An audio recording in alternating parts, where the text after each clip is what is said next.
ሙራዱ እንኳን በደህና መጡ።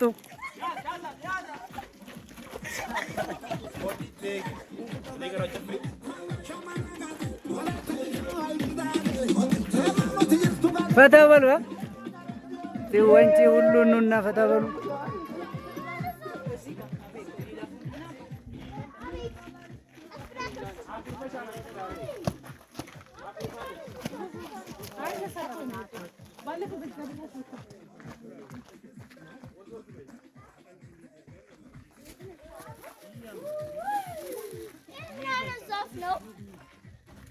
ምን ይባላል ይሄ ዛፍ ስሙ?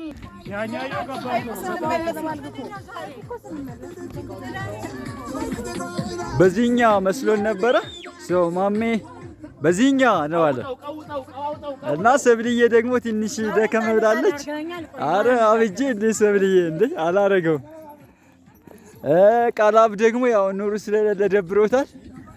አየ እንግዲህ ቲሙ ይሄ ነው እንግዲህ የምታዩት የደረስን ነው።